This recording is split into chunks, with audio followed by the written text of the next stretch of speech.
When we're modelling geometric optics, it's worth understanding how it is that we construct these ray diagrams, because it's essential in understanding how images and objects relate to the optical elements that we're working with. So just as a quick recap, we're going to go over the principles of ray diagrams and then look at some slightly more complex systems. For a spherical surface, any ray which is parallel to the optical axis will be refracted through the focal point. This applies for paraxial rays where we have the ray close to the optical axis.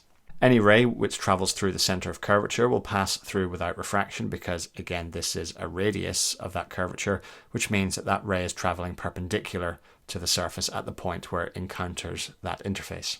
When we think of lenses, when we have those two surfaces, it's often simpler to think of those two refracting surfaces as a single refraction event. So when we think of a lens, we examine rays being parallel to the optical axis are refracted through the focal point here, and conversely rays through the focal point will be refracted to be parallel. So this is the same process, just in the opposite direction. And finally, much like with the spherical surface, we have rays through the optical centre remain unchanged. The final point to consider is that whenever we have parallel rays, they'll be focused onto a focal plane, which runs through the focal point and is parallel to the axis of the mirror. So if we think of parallel rays coming in from any angle, they'll be focused onto a point on the focal plane.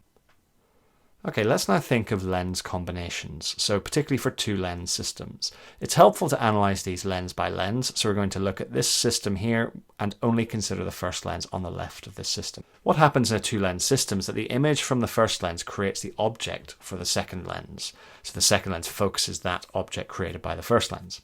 So let's first of all, in this system, look at where the object would appear for the first lens.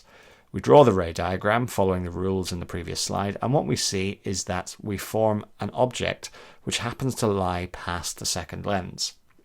In this case, the second lens blocks formation of the real image from lens 1. What that means is the object is a virtual object. In order to treat that, we need to consider things from the perspective of the second lens. So let's now look at that second lens. To consider how this virtual object is then focused by the second lens, we project the rays backwards. This is where the rays appear to come from. And we apply the principles for the central and focal rays, and we see that we create a final image which is real, inverted, and in this case, smaller than the object originally was. A specific example of lens combination is the astronomical telescope. In this case, we align the lenses so that their focal planes coincide. So the focal point of one is aligned with the focal point of the other, so the objective lens and the eyepiece lens. What this means is that this objective lens creates a real image on the focal plane.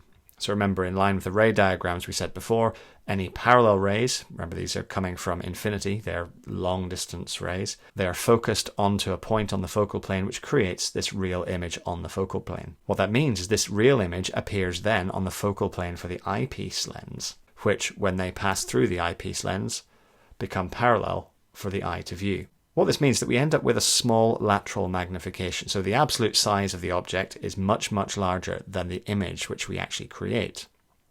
However, when we start to look at the angles involved, the observation angle will be less than the eyepiece angle. So what that means is, although the image is much smaller than the object it's imaging, it is much closer to the eyepiece, so it creates a much larger angle, which means it occupies much more of our field of view, so appears larger.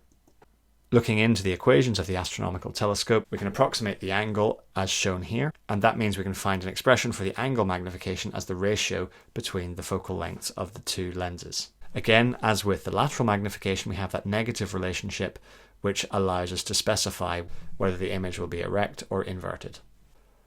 In summary, with ray diagrams, any negative magnification means that we end up with an inverted image. And when combining these lenses, the image for the first becomes the object for the second lens.